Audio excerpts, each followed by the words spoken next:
Hello everyone. सो आज हम बात करेंगे।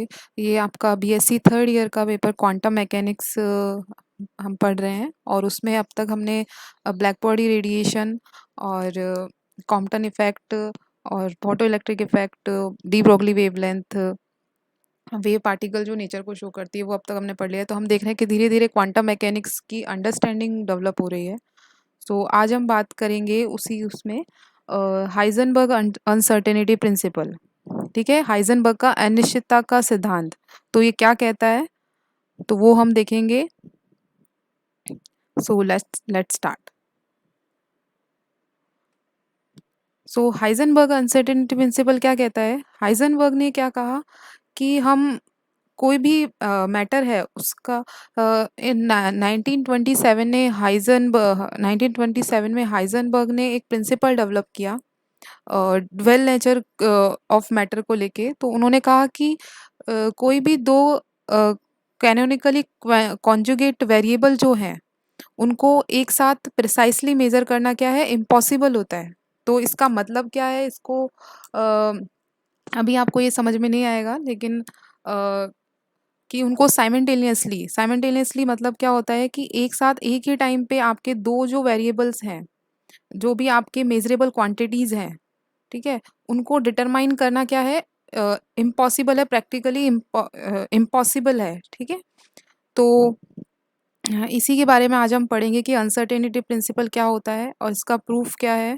ठीक है, तो उससे पहले हम एक चीज़ के बारे में जानेंगे कि वेव पैकेट क्या होता है। तो अ, उससे पहले एक चीज़ और मैं आपको बता देना चाहती हूँ। जैसे जब भी आप यहाँ एक वेव फंक्शन, जब भी आप क्वांटम मैकेनिक्स की बात करते हैं तो आप वहाँ एक बहुत कॉमन वर्ड सुनते हैं कि वेव फंक्शन, वेव फंक्शन। अभी आप नहीं कहेंगे, जैसे जैसे हम कोर्स में आगे बढ़ेंगे तो आपका वेव फंक्शन बहुत यूज़ में आएगा। तो वेव का मतलब क्या होता है? तरंग। और वेव में जैसे आप किसी पाउंड में या फिर किसी झील में पत्थर डालते हैं तो आपके क्या होती है, वेव्स क्रिएट होती हैं। ठीक है, वेव फ्रंट्स बनते हैं और आपकी वेव क्या होती है, ट्रेवल करती है। तो उसमें क्या, वेव का मतलब क्या है, कुछ चीज़ चेंज हो रही है। ठीक है, पीरियोडिकली कुछ चीज़ क्या हो रही है, चेंज हो रही है। तो जब आपकी वेव बनती है पानी में, तो उसमें क्या चीज़ चेंज होती है, उसकी हाइट। ठीक है, वाटर की आप देखेंगे कि आप किसी एक पर्टिकुलर पॉइंट पे देखेंगे तो वाटर आपका क्या हो रहा है, ऊपर नीचे हो रहा है। ठीक है, ऐसे ही आपकी साउंड वेव कैसे क्रिएट होती है? साउंड वेव आपकी प्रेशर में जब आपका प्रेशर कम या ज़्यादा होता है तो आपकी क्या क्रिएट होती है, साउंड वेव। तो साउंड वेव में क्या चीज़ वेरी कर रही है, क्या चीज़ एक वेव के जैसे बिहेव कर रही है? आपके प्रेशर प्रेशर पॉइंट्स होते हैं कि कहीं आपके नोट्स बनते हैं, कहीं आपके एंटी नोट्स बनते हैं। ठीक है, और अगर हम बात करें हमारी इलेक्ट्रोमैग्नेटिक रेडिएशन, जिसको हम लाइट बोलते हैं। ठीक है, इलेक्ट्रोमैग्नेटिक रेडिएशन में क्या चीज़ चेंज होती है? आपका इलेक्ट्रिक फील्ड वेरी कर रहा है और मैग्नेटिक फील्ड वेरी कर रहा है। ठीक है, तो क्या चीज़ चेंज हो रही है? इलेक्ट्रिक फील्ड और मैग्नेटिक फील्ड। यहाँ हम जो वेव फंक्शन की बात कर रहे हैं, तो उसमें क्या चीज़ वेरी कर रही है, मतलब ये वेव फंक्शन क्या शो कर रहा है, इसका फिजिकल सिग्निफिकेंस क्या है, इसका मतलब क्या है जब हम बोलते हैं कि वेव, तो क्या चीज़ इसमें वेरी कर रही है, क्या चीज़ चेंज कर रही है। तो एक मैक्स बॉर्न साइंटिस्ट थे। तो उन्होंने क्या कहा कि एक चीज़ कल हमने जो बात की थी कि वेव पार्टिकल ड्यूलिटी में हमने उसमें बात की थी कि हर किसी पार्टिकल के साथ अ, तो एक वेव एसोसिएट रहती है जिसको हमने मैटर वेव कहा था। तो ये वेव क्या शो करती है कि उस पार्टिकल की क्या शो करती है, पोजीशन को शो कर रही है ये वेव। वास्तव में इसका स्क्वायर, इस वेव का, इसको हम साई से रिप्रेजेंट करते हैं। ये वेव पैकेट है, एक्चुअल में ये वेव नहीं है। वेव पैकेट कैसे फॉर्म होता है? जब भी जैसे ये आपकी एक वेव है, ठीक है, और ये बहुत सारी वेव हैं। ठीक है, और इनमें इनकी फ्रीक्वेंसी में बहुत कम आपको, वेवलेंथ में बहुत कम आपको डिफरेंस दिखेगा। तो ये सब वेव मिलके क्या बनाती है, सुपर इम्पोज होके अध्यारोपण से ये क्या बनाती है, एक वेव पैकेट बनाती है। और वेव पैकेट क्या शो करता है, जो आपका पार्टिकल है, ठीक है, मूविंग पार्टिकल से एसोसिएट जो वेव होती है उसको रिप्रेजेंट करता है। ठीक है, उसकी पोजीशन को रिप्रेजेंट करता है, इसका स्क्वायर। अगर हम इस वेव का स्क्वायर करेंगे, अगर हम इसको साई बोले और तो इसकी जो वेवलेंथ है, ठीक है, ये आपकी क्या होगी, डी ब्रोगली वेवलेंथ। और ये वेव की वेलोसिटी जो होगी वो आपकी किसकी वेलोसिटी के बराबर होगी, जो आपके जिसको हम ग्रुप वेलोसिटी बोलते हैं। ठीक है? इस वेव पैकेट की वेलोसिटी को हम क्या बोलते हैं? ग्रुप वेलोसिटी बोलते हैं। तो जो ग्रुप वेलोसिटी है वो किसके इक्वल होगी? जो आपका पार्टिकल मूव कर रहा है उसके बराबर। और जो ये आपके कहीं पीक्स हैं, देखो ये आप यहाँ देख रहे हैं, जो कर्सर की तरफ देखना, तो यहाँ आप देख रहे हैं कि यहाँ आपको क्या मिल रहा है? पीक मिल रहा है। तो यहाँ ये क्या है? पोजीशन को दिखा रहा है, एक पार्टिकल की पोजीशन को दिखा रहा है। तो क्वांटम मैकेनिक्स की सबसे जो अलग चीज़ है, जो बहुत कि आप उसमें कभी भी पोजीशन को प्रिसाइज़ली मेज़र नहीं कर सकते। जैसे आप क्लासिकल मैकेनिक्स में करते थे कि हाँ, गाड़ी यहाँ खड़ी है और वो इस स्पीड से मूव कर रही है, वो इस पोजीशन पे है तो इस स्पीड से मूव कर रही है। लेकिन क्वांटम मैकेनिक्स में आप ये चीज़ नहीं बता सकते कि आपका इलेक्ट्रॉन किस वक़्त कहाँ है प्रिसाइज़ली, ठीक है? और वो किस तरह से मोशन कर रहा है। तो आपका पार्टिकल यहाँ भी हो सकता है, यहाँ भी हो सकता है, यहाँ भी हो सकता है। तो वो पूरे इसमें क्या है? स्प्रेड है, ठीक है?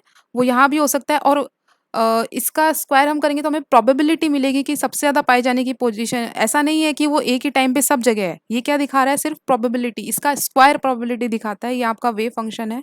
इसका स्क्वायर आपको प्रोबेबिलिटी दिखाएगा, ठीक है? तो आपका जो पार्टिकल है, ये पोज़ीशन है, ठीक है? ये आपका जो पार्टिकल है, वो सबसे ज़्यादा उसके पाए जाने की संभावना क्या होगी? जहाँ पे सबसे ज़्यादा पीक है। ऐसा नहीं है कि वो यहाँ नहीं पाया जाएगा, वो यहाँ भी पाया जा सकता है, लेकिन मोस्ट प्रोबेबली कहाँ पाया जाएगा? यहाँ पाया जाएगा। यहाँ 90% है, तो यहाँ हो सकता है 10% उसके चांसेज़ हो पाए जाने के, ठीक है? तो आप कभी भी प्रिसाइज़ली नहीं बता सकते कि आपका इलेक्ट्रॉन इस टाइम पे इतनी गति से मोशन कर रहा है। तो यही आपका अनसर्टेनिटी प्रिंसिपल है। तो हम देखते हैं कि आपका अनसर्टेनिटी प्रिंसिपल एक्चुअल में क्या होता है। सो अनसर्टेनिटी प्रिंसिपल आपका क्या कहता है? देखो ये आपके अनसर्टेनिटी प्रिंसिपल है। तो आपके जो 2 कॉन्जुगेट वेरिएबल हैं कि आप ये डेल्टा एक्स क्या है आपका पोजीशन में, मान लो कोई भी आपका पार्टिकल है, माइक्रोस्कोपिक पार्टिकल है, ठीक है? उसकी पोजीशन में अनसर्टेनिटी है, अनिश्चितता है, ठीक है? Delta x. और ये क्या है? उसके मोमेंटम में, उसके संवेग में अनिश्चितता। वो हमेशा किससे ज़्यादा होगी? एच अपॉन 4 पाई। एच यहाँ आपका क्या है? Planck constant. इसी तरह आपका दूसरा कॉन्जुगेट क्या है? ये ई आपके क्या है यहाँ? एनर्जी। टी यहाँ का क्या है? टाइम पीरियड, ठीक है? और इसकी वैल्यू हमेशा किससे ज़्यादा होगी? एच अपॉन 4 पाई। इसको एच कट भी आप लिख सकते हैं। एच कट की वैल्यू क्या होती है? कहीं-कहीं आपको एच कट लिखा हुआ मिलेगा, वैसे अधिकतर बुक्स में आपको एच कट ही लिखा हुआ मिलेगा। तो एच कट बाय 2, ठीक है? तो अनसर्टेनिटी इन दोनों को प्रिसाइज़ली मेज़र आप इस लिमिट में कर सकते हैं, एच कट बाय 2 लिमिट में, ठीक है? तो यही आपका क्या होता है? अ, अनसर्टेनिटी प्रिंसिपल होता है। इसके आगे हम देखेंगे कि इसका फिज़िकल सिग्निफिकेंस क्या है। देखिए अगर आप प्रिसाइज़ली मतलब डेल्टा एक्स क्या है आपका, कि आप में कितनी अनिश्चितता है जब आप मेज़र कर रहे हैं किसी मान लो इलेक्ट्रॉन की आप पोजीशन मेज़र कर रहे हैं, ठीक है? एक चीज़ बहुत इम्पोर्टेंट चीज़ है कि ऐसा नहीं है कि हमारे पास अच्छे इंस्ट्रूमेंट नहीं है, इसलिए हम किसी भी इलेक्ट्रॉन का मोमेंटम या फिर उसका संवेग और उसकी स्थिति को एक साथ प्रिसाइज़ली मेज़र नहीं कर सकते। ऐसा बिल्कुल भी नहीं है। ये होता ही ऐसा है कि चाहे आप कितना ही प्रिसाइज़ली कितना ही आप अच्छा इंस्ट्रूमेंट यूज़ कर लें, क्योंकि ये उसका नेचर है कि आप पार्टिकल को कभी भी एक साथ एक ही टाइम पे आप उसका पोजीशन, अगर आपने ऐसा इंस्ट्रूमेंट डिज़ाइन किया है जिसमें आप एक इलेक्ट्रॉन की पोजीशन को मेज़र करना चाहते हैं और वो कितनी वेलोसिटी से मूव कर रहा है या फिर उसका मोमेंटम कितना है, तो हमेशा उसमें अनसर्टेनिटी रहेगी। आप उसको प्रिसाइज़ली या फिर बिल्कुल एक्यूरेटली मेज़र नहीं कर सकते। इसी तरह से आपके एनर्जी और टाइम में भी है, ठीक है? तो ये आपका क्या है? अनसर्टेनिटी प्रिंसिपल आपका ये कहता है, एच यहाँ पे आपको पता ही है कि प्लांक कांस्टेंट है, ठीक है? तो हाँ, एक चीज़ ये देखो, ये आपका क्या शो हो रहा है? एक वेव पैकेट शो हो रहा है। आई एम सॉरी ये थोड़ा कट रहा है, तो मैं आपको इसको यहाँ दिखा देती हूँ। हाँ, तो देखो ये आपके क्या है? एक वेव है, ये वेव पैकेट है, ठीक है? 3 आपको वेव पैकेट दिख रहे हैं, मैं इनको एबीसी बोल देती हूँ, ठीक है? इसकी वेवलेंथ क्या है? लैम्ब्डा है और आपका इस तरफ से क्या दिखा रहा है? पोज़ीशन दिखा रहा है।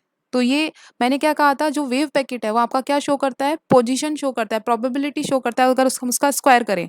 तो यहाँ हम क्या देख रहे हैं कि हमारे पोज़ीशन क्या है? कि हम सर्टेनली लैम्ब्डा की वैल्यू तो हमारी क्या है? चेंज नहीं हो रही है, वही है। तो आपको पता है लैम्ब्डा इज़ इक्वल्स टू क्या होता है? एच अपॉन पी जो आपके डी ब्रोगली वेवलेंथ से आपने निकाला था, तो आप क्या कर सकते हैं, देखो लैम्ब्डा इसमें बिल्कुल भी चेंज नहीं है, सब जगह क्या है, सेम है।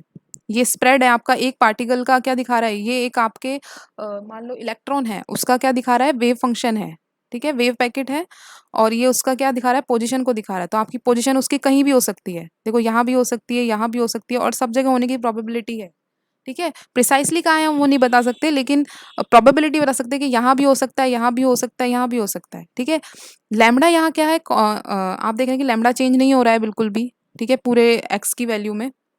लेकिन आपका डेल्टा एक्स क्या है, आप प्रिसाइसली नहीं बता सकते कि आपका एक्स की वैल्यू यहाँ आपका पोजीशन इस पोजीशन पे है या फिर अलग पोजीशन पे है, ठीक है। तो इसमें क्या है, आपका मोमेंटम तो आप प्रिसाइसली मेजर कर रहे हैं, लेकिन आप पोजीशन को क्या नहीं कर पा रहे हैं, डिटरमाइन नहीं कर पा रहे हैं। तो अगर आपने मोमेंटम ढंग से डिटरमाइन कर लिया तो आप पोजीशन को ढंग से डिटरमाइन नहीं कर पाएंगे। सिमिलरली आप नीचे की तरफ देखेंगे तो आप देख रहे हैं कि द लैम्ब्डा में क्या हो रहा है, वेरिएशन हो रहा है, जो वेवलेंथ है, जो तरंग दैर्ध्य है, वो आपकी क्या हो रही है, वेरिएशन हो रहा है। लेकिन आप देखेंगे कि बीच में जो आपका आपने थोड़ा सा प्रिसाइसली मेजर कर लिया कि यहाँ बीच में कहीं आपके जो पार्टिकल है उसके पाए जाने की संभावना क्या है, सबसे ज़्यादा है, ठीक है। तो आपने थोड़ा हल्का सा प्रिसाइज मेजर कर लिया कि इतने में से यहाँ इसके सबसे ज़्यादा पाए जाने की प्रोबेबिलिटी क्या है, सबसे ज़्यादा है। और लैम्ब्डा क्या हो रहा है, थोड़ा वेरी कर रहा है, ठीक है। लैम्ब्डा अगर आप ढंग से डिटरमाइन नहीं कर रहे तो मतलब आप उसका उसकी वेलोसिटी या फिर उसका मोमेंटम जो है ढंग से डिटरमाइन नहीं कर पा रहे हैं, ठीक है, अगर आपने पोजिशन थोड़ा प्रिसाइसली मेजर कर लिया। तीसरा आप देखेंगे कि इसमें देखो लैम्ब्डा थोड़ा कम वेरी हो रहा है और आपका पोजीशन भी आप अच्छे से एक्यूरेटली डिटरमाइन कर पा रहे हैं, ठीक है। पोजीशन या तो यहाँ होगी, ठीक है, ये यहाँ कहीं होगी, ठीक है, और लैम्ब्डा भी आपका बहुत ज़्यादा वेरी नहीं कर रहा है, ठीक है। तो आप यहाँ क्या देख रहे हैं कि जैसे हम लैम्ब्डा प्रिसाइसली मेजर कर रहे हैं, ठीक है, अगर आपकी वेवलेंथ आपकी वेव पैकेट बहुत ज़्यादा स्प्रेड है, देखो आप इसका कितना ज़्यादा स्प्रेड हो रहा है, तो आप उसका मोमेंटम तो ठीक तरह से डिटरमाइन कर लेंगे, लेकिन आप क्या है उसकी पोजीशन को डिटरमाइन नहीं कर पाएंगे, ठीक है, बिल्कुल भी प्रिसाइसली डिटरमाइन नहीं कर पाएंगे, ठीक है। अगर आप उसका मोमेंटम ढंग से डिटरमाइन कर पा रहे हैं तो आप उसकी पोजीशन को ढंग से डिटरमाइन नहीं कर पाएंगे, ठीक है। जैसे कि इधर देखो, इधर इसको हम इससे समझ लेते हैं कि अगर डेल्टा पी ज़ीरो है, मतलब डेल्टा पी को हम एक्यूरेटली मेजर कर रहे हैं, ठीक है, तो आपका डेल्टा एक्स क्या हो जाएगा, इनफाइनाइट हो जाएगा, मतलब आपकी जो इस पोजीशन है किसी भी पार्टिकल की, उसको आप प्रिसाइसली क्या नहीं कर पाएंगे, मेजर नहीं कर पाएंगे, ठीक है। और अगर अगर डेल्टा पी आपका ज़ीरो है, मतलब मोमेंटम को आपने प्रिसाइसली मेजर कर लिया, ठीक है, तो डेल्टा पी अगर आपका ज़ीरो हो गया तो डेल्टा एक्स क्या हो जाएगा, इनफाइनाइट। और डेल्टा एक्स इनफाइनाइट का मतलब क्या है कि आप इसको प्रिसाइसली क्या नहीं कर सकते, मेजर नहीं कर सकते, ठीक है। तो ऐसे जब हाइजेनबर्ग ने अपना थीसिस लिखा था तो उन्होंने एक थॉट एक्सपेरिमेंट किया था, ठीक है। थॉट एक्सपेरिमेंट होता है कि आपको उसको लेबोरेटरी में परफॉर्म नहीं किया, आपने बस कुछ चीज़ें लेके, जिसको हम गामा रे माइक्रोस्कोप मेथड बोलते हैं, ठीक है। ये अनसर्टेनिटी प्रिंसिपल को प्रूफ करने का एक था कि किस तरह से हम मोमेंटम और पोजीशन को ठीक तरह से डिटरमाइन नहीं कर पा रहे हैं, ठीक है। तो ये एक थॉट एक्सपेरिमेंट है। देखो ये आपका क्या है, एक इलेक्ट्रॉन है, सॉरी, ये आपका क्या है, एक इलेक्ट्रॉन है इधर ये पोजीशन पे, ठीक है। हम क्या करना चाह रहे हैं, हम इस इलेक्ट्रॉन की पोजीशन और मोमेंटम को क्या करना चाह रहे हैं, मेजर करना चाह रहे हैं, किसके जरिए, माइक्रोस्कोप के जरिए, ठीक है। तो आपको पता है माइक्रोस्कोप की क्या होती है, एक रेजोल्यूशन पावर होती है। रेजोल्यूशन पावर मतलब क्या कि दो ऑब्जेक्ट के बीच में वो कितना डिस्टिंग्विश कर पा रहा है। जैसा आपका जीपीएस सिस्टम होता है, आपका जीपीएस सिस्टम मान लो 30 मीटर का शो करता है कि 30 मीटर तक वो आपका प्रिसाइसली बताता है, ठीक है। अगर 30 मीटर के बीच में आप हैं तो आप प्रिसाइसली डिटरमाइन नहीं कर सकते कि आप कहाँ किस पोजीशन पे हैं, ठीक है।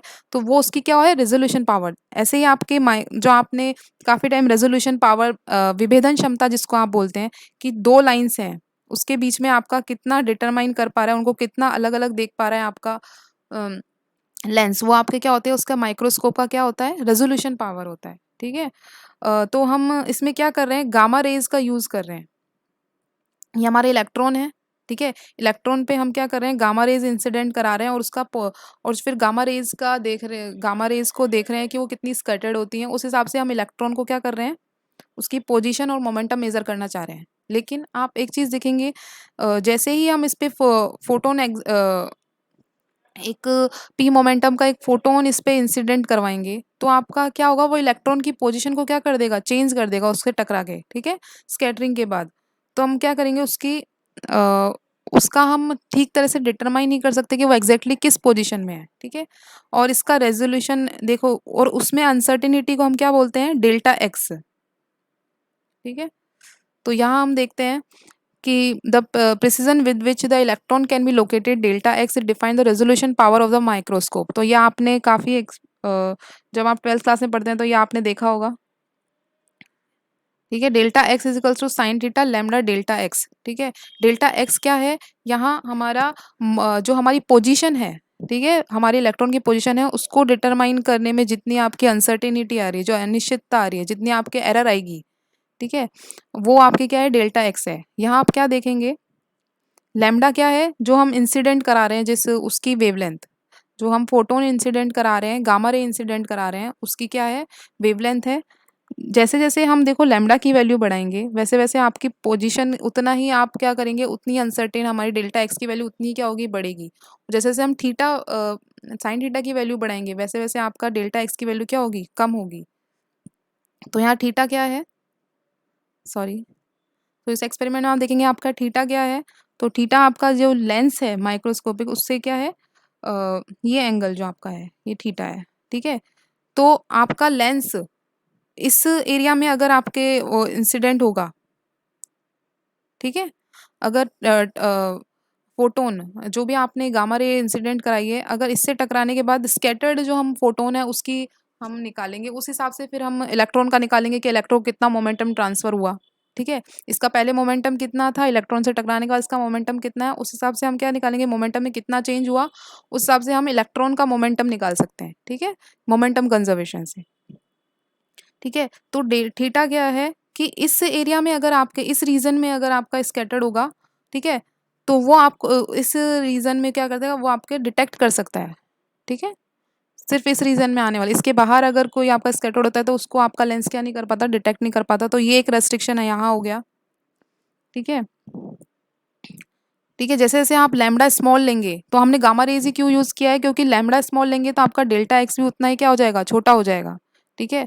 तो इसलिए हमने क्या मतलब आपकी पोजीशन आप उतनी ही प्रिसाइसली मेजर कर सकते हो, ठीक है। लेकिन अगर आपने लैम्डा ज़्यादा ले लिया तो उसके पास क्या हो जाएगी, उससे एनर्जी ज़्यादा हो जाएगी, और उतने ही क्या होगा, उसका मोमेंटम में क्या हो जाएगा, वेरिएशन हो जाएगा, आपके फोटोन की या फिर गामा रे की एनर्जी उतनी ही ज़्यादा हो जाएगी, ठीक है। तो डेल्टा थीटा आपको पता चल गया, डेल्टा एक्स आपका ये है, ठीक है, डेल्टा एक्स। फिर ठीक है, जो आपका रिकॉइल इलेक्ट्रॉन है, ठीक है, वो उसके मोमेंटम में वेरिएशन क्या होगा, इसके बीच में वेरिएशन हो सकता है।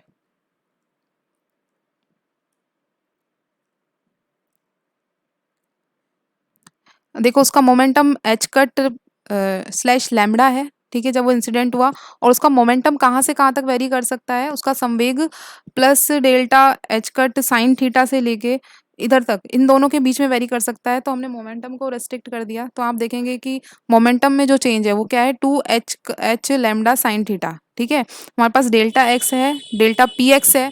देखो जब भी आप डेल्टा एक्स के साथ हमेशा आप डेल्टा पी नहीं होता, डेल्टा पी एक्स होता है कि एक्स डायरेक्शन में मोमेंटम।